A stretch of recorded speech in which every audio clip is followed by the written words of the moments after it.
Algunos jardines cuentan con lo que podríamos considerar la despensa más natural de todas. Y es que dedicar un rincón del jardín para crear un huerto puede ser una idea de lo más gratificante. Pero cuidar un huerto acarrea ciertos problemas.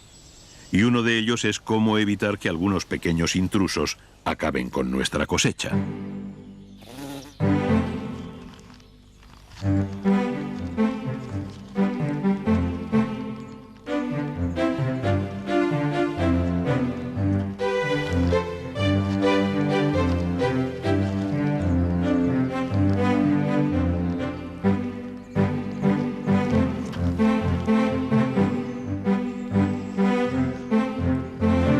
Por fortuna, comprobaremos a lo largo de este capítulo cómo algunos de estos visitantes, lejos de causarnos daño, mantienen a raya a los que sí nos lo hacen. Son nuestros pequeños aliados. La despensa más natural.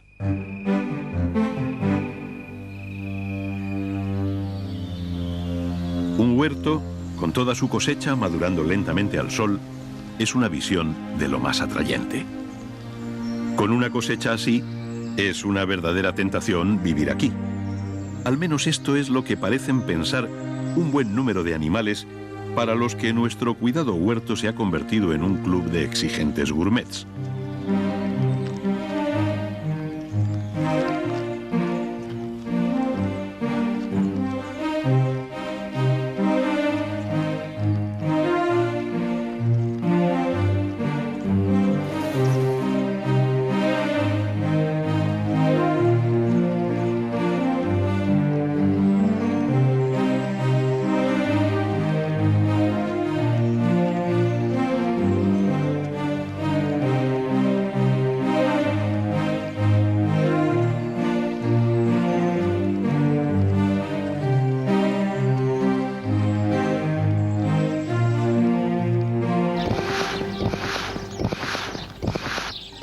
Este puede ser un método para eliminar ciertas plagas, pero así estamos contaminando nuestros propios alimentos.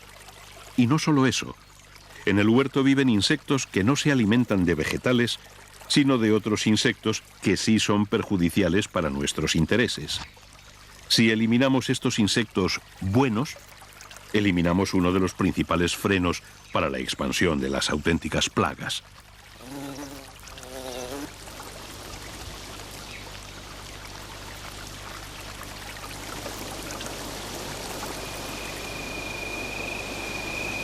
Al amparo de la oscuridad, nuestro huerto se ve invadido por un ejército de hambrientos saqueadores. Y los caracoles son, sin duda, uno de ellos.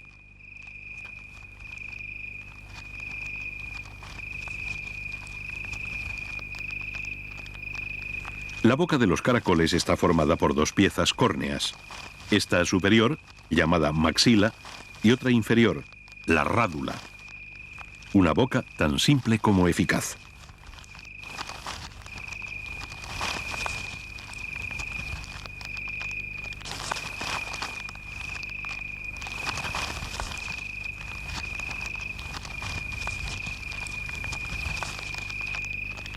Y si los caracoles no dan tregua a nuestras lechugas, ¿qué decir de las babosas?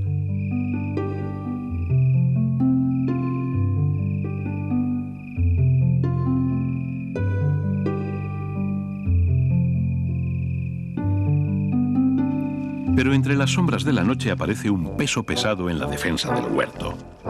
El sapo común, uno de nuestros más fieles aliados.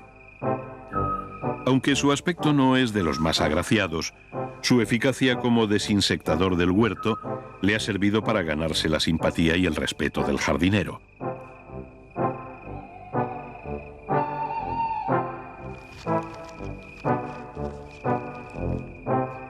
Su enorme boca no da tregua a los insectos que andan por aquí, aunque antes tiene que asegurarse muy bien de lo que va a comer.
En ocasiones, los enemigos y los aliados se parecen tanto que hay que detenerse un instante para saber quién es quién. Este saltamontes tiene debilidad por nuestras fresas. Sin embargo, este otro de largas antenas es un formidable cazador de insectos.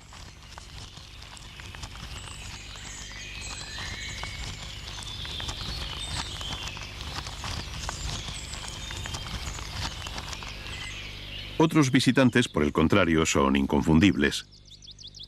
Una infestación de áfidos puede ser uno de los problemas más frecuentes del jardín. Estos diminutos insectos están dotados de un extraordinario aparato bucal de tipo picador-chupador. Es decir, sus bocas, transformadas en largos tubitos, pueden perforar la planta y absorber sus nutritivos jugos. Cuando esta operación la realiza un solo pulgón, no pasa nada. Pero cuando la planta está literalmente cubierta por estos insectos, el daño puede ser irreparable.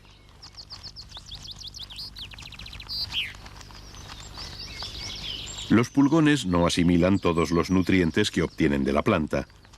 Estas sobras las emplean para fortalecer una ancestral y curiosa alianza con las hormigas.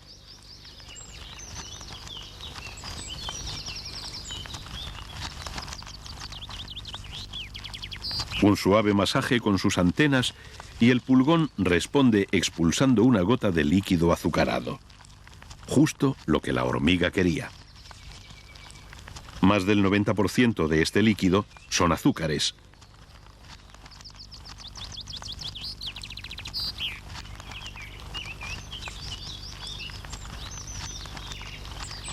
¿Pero qué reciben los pulgones a cambio de alimentar a estas insaciables hormigas? La respuesta es protección. Veamos.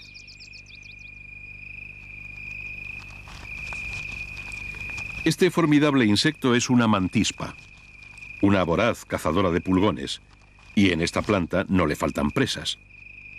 Pero algo se interpone entre el cazador y su presa. Unas hormigas vigilan su rebaño de pulgones. ¿Será capaz de enfrentarse con sus mortales armas a una simple hormiga? Ni lo piensa. Lo intenta de nuevo.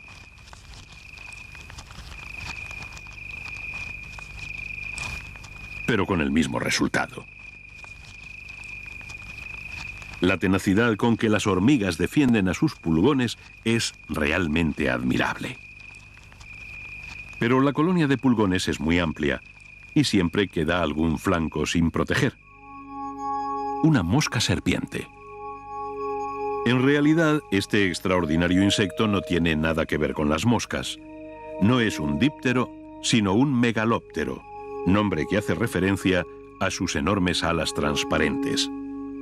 Y lo de serpiente, bueno, alguien podría ver en su largo cuello que no es más que el resultado de un gran desarrollo de su protórax, un cierto parecido con estos reptiles. Pero lo cierto es que su técnica de caza sí recuerda a la de una serpiente. Así, con su cabeza en alto, observa los movimientos de sus presas, hasta que una se pone a tiro. Falló.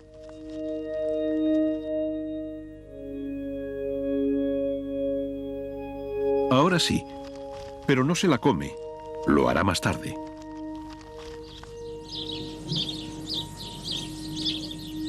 Estos insectos pertenecen a un grupo muy especial de moscas.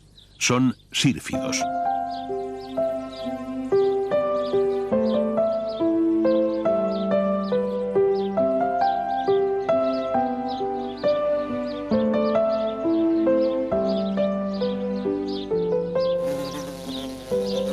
Los adultos se pasan todo el día volando con increíble habilidad entre las flores del jardín.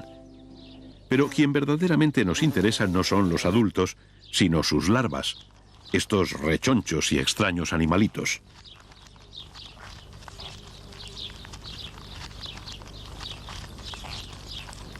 Mientras los adultos tienen debilidad por los jugos azucarados de nuestras flores, el alimento de sus larvas no es tan refinado. Ellas prefieren comer pulgones, lo cual no viene nada mal a los intereses del jardinero. Ha capturado uno. La rapidez no es una de sus virtudes. Hasta un pulgón es una presa bastante rápida para ella. Si encuentra una colonia de estos áfidos, es muy posible que muchos de ellos escapen. Pero la larva de sírfido tiene un sistema infalible para estos casos. En lugar de atacar a un pulgón en concreto, lo primero que hace es inmovilizar a toda la colonia con una especie de baba muy pegajosa. Luego podrá comérselos tranquilamente.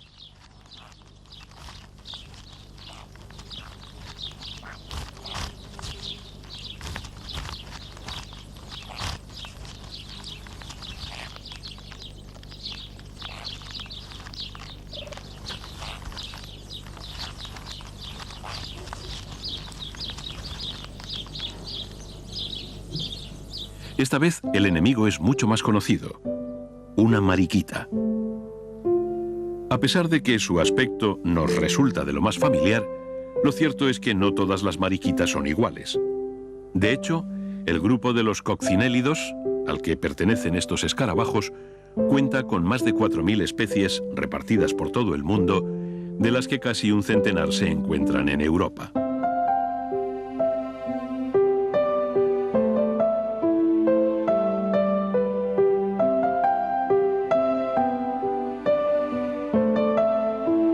Casi todas estas mariquitas son una verdadera pesadilla para los pulgones.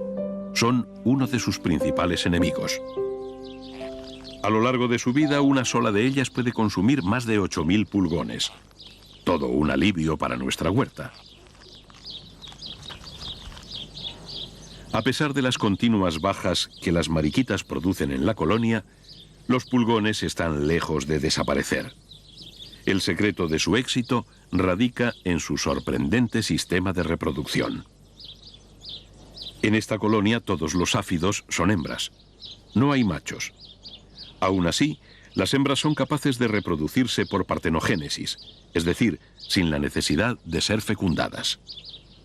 Además, los pequeños pulgones se ahorran todos los problemas de la metamorfosis, ya que sus madres los paren directamente.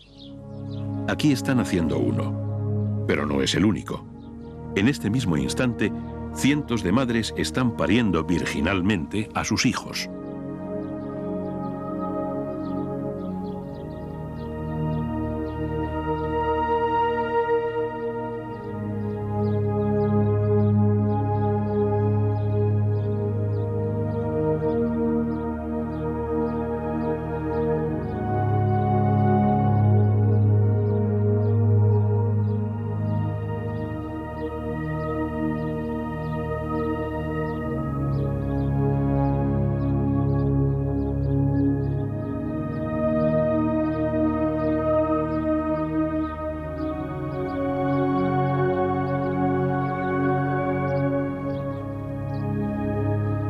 Los pulgones nacen con la cabeza hacia adentro, pero esto no parece que les plantee ningún problema. Un nuevo pulgón a la colonia.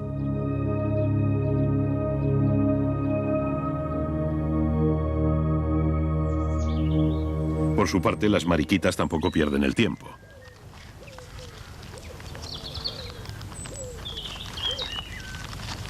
Mientras algunas parejas aún están ocupadas en sus amores primaverales, las larvas de otras, más precoces, campean ya por todo el huerto, buscando, claro está, pulgones.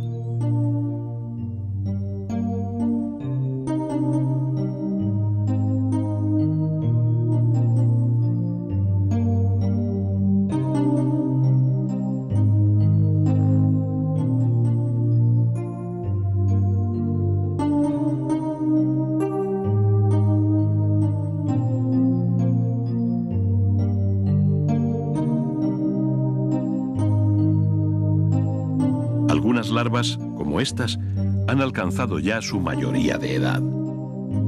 Ahora fijan al tallo el extremo de sus cuerpos.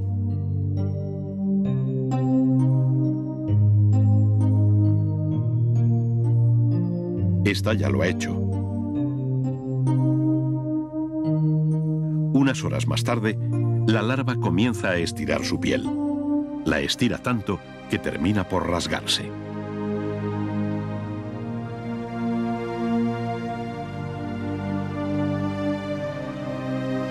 Este nuevo ser, de extraña apariencia, no es ni larva ni adulto. Está en una fase intermedia, en fase pupal. Pero este no es su color definitivo. Así es demasiado visible. Poco a poco su cuerpo se oscurece para camuflarse con su entorno.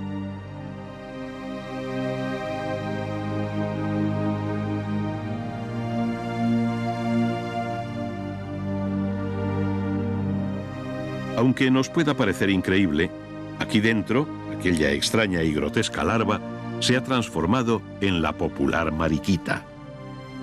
Un cambio de imagen de lo más radical.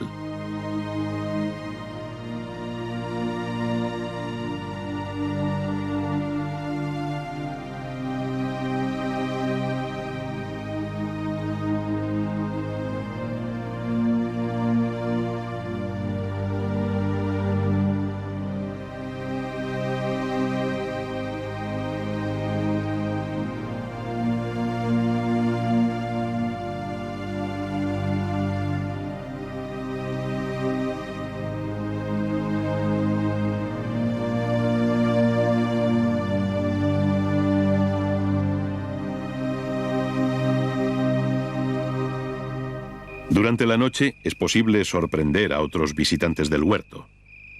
En el tronco de este peral se ha posado una enorme mariposa. Es un gran pavón, una hembra. Y no está aquí por casualidad. Ha escogido justo este tipo de árbol por una razón. Le ha llegado la hora de poner sus huevos y las orugas que nazcan de ellos se alimentarán sobre todo de hojas de peral.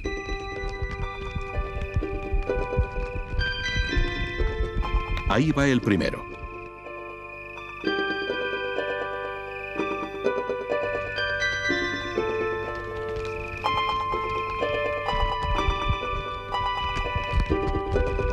La previsora madre los va pegando uno tras otro al tronco. La puesta queda sólidamente unida a la corteza gracias a un líquido muy pegajoso segregado junto con cada huevo.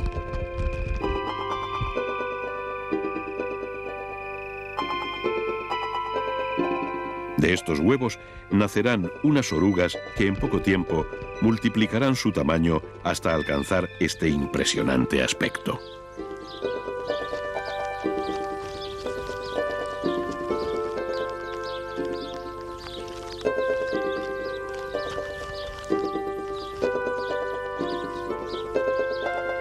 A pesar de su tamaño, la oruga de gran pavón no causa graves daños.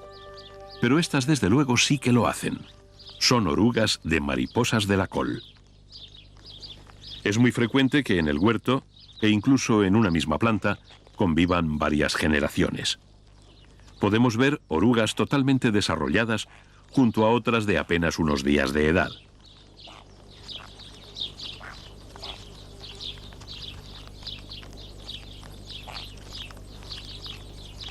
Y aquí hay una puesta.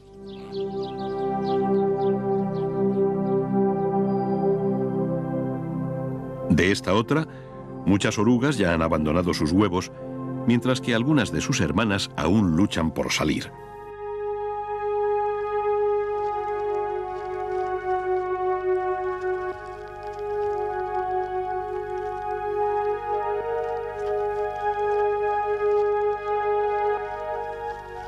Desde que nacen, e incluso antes, las diminutas orugas se comportan como auténticas máquinas de comer.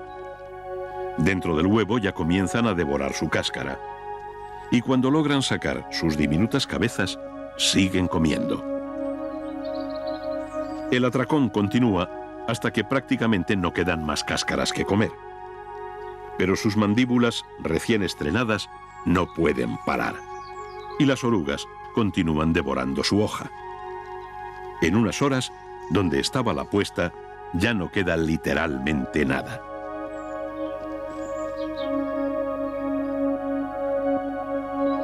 Si todas estas orugas lograran transformarse en mariposas de la col, el futuro de nuestro huerto sería muy incierto. Sin embargo, la realidad es muy distinta. Muy pocas completarán su ciclo biológico. Sus enemigos son muchos. Pero hay uno en particular cuya forma de actuar no puede ser más macabra. Esta oruga ya ha encontrado a su mortal enemigo. En realidad, no puede estar más cerca de él. Lo lleva dentro de su cuerpo. Hace unas semanas, cuando la oruga era aún muy joven, una pequeña avispa llamada Apanteles le inyectó una veintena de huevos casi microscópicos. Desde ese instante, el futuro de la oruga estaba sentenciado. Algo se mueve bajo su piel. Las larvas de Apanteles se han desarrollado por completo. Con sus mandíbulas rasgan la piel de la oruga y comienzan a salir de su maltrecho cuerpo. Parece increíble que todas estas larvas hayan estado alimentándose de las entrañas de la oruga sin causarle la muerte. Y es precisamente esto lo que pretendían. Provocar la muerte prematura de la oruga hubiera sido como destruir su despensa. Las larvas de avispa solo se han alimentado del tejido adiposo y de la hemolinfa, es decir, de la sangre de su víctima, teniendo especial cuidado en no dañar ninguno de sus órganos vitales. Bueno, al menos hasta este momento.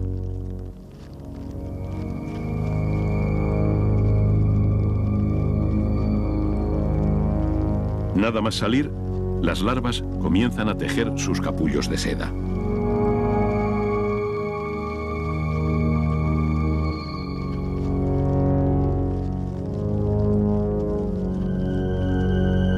Unas horas más tarde, la oruga, aún con vida, se ve envuelta por un macabro sarcófago de seda.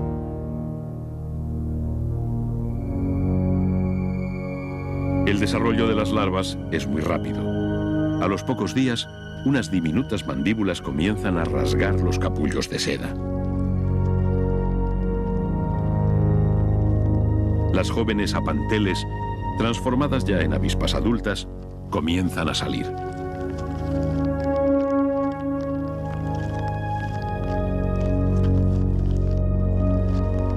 En unas horas ya estarán preparadas para recorrer todo el huerto, parasitando a un buen número de orugas de mariposas de la col.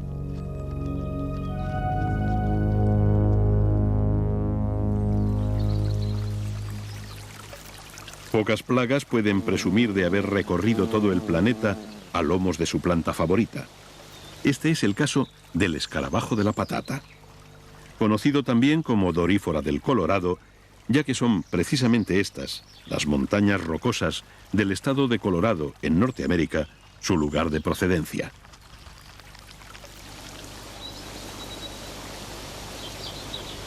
Es primavera y algunas hembras ya están buscando entre las hojas un buen sitio para depositar sus huevos.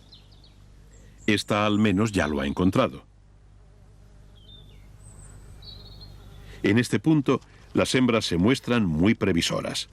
Siempre sitúan sus puestas debajo de las hojas. Así, sus huevos permanecen protegidos del sol y de la lluvia. Cada hembra pone a lo largo de su vida más de 2000 huevos, pero nunca los sitúa todos juntos. Es mucho más seguro repartirlos por todo el huerto en pequeños grupos.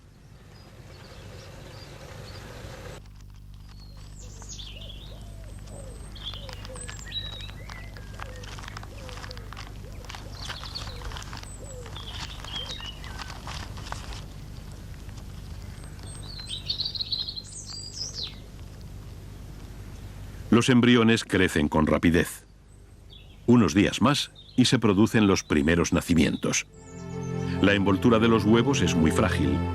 Las larvas, en sus forcejeos por salir, la rompen con facilidad.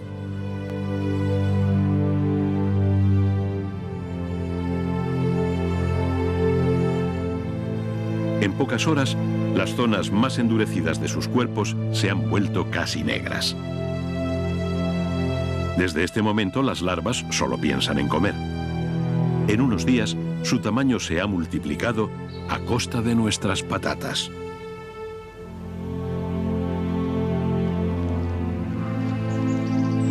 Llega un momento en el que las rollizas larvas no pueden dar ni un paso más. Sus voluminosos cuerpos se lo impiden. Su comportamiento cambia ahora drásticamente. Lo importante ya no es comer, sino descender al suelo. Y el camino más corto es dejarse caer. Este es uno de los momentos más peligrosos. En el suelo, una larva tan torpe es muy vulnerable.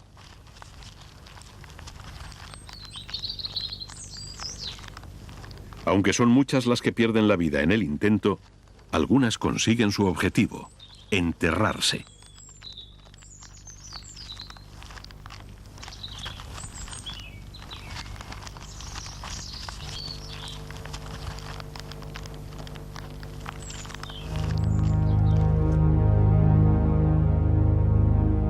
Aquí, bajo el suelo, sufrirán todas las transformaciones necesarias para convertir sus blandos cuerpos en escarabajos perfectos.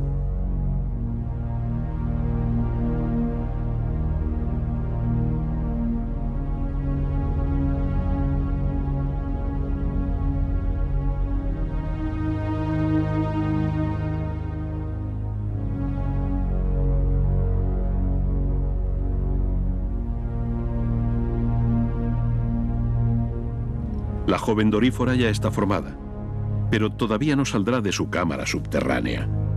Permanecerá aquí hasta que su cuerpo se haya endurecido lo suficiente para poder excavar el suelo que la separa del exterior.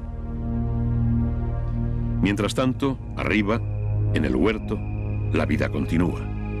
Unos, los malos, devorando y saqueando nuestra cosecha, y otros, los buenos, vigilando atentamente para que esto no suceda. Todo un conflicto de intereses, al menos para nuestros ojos.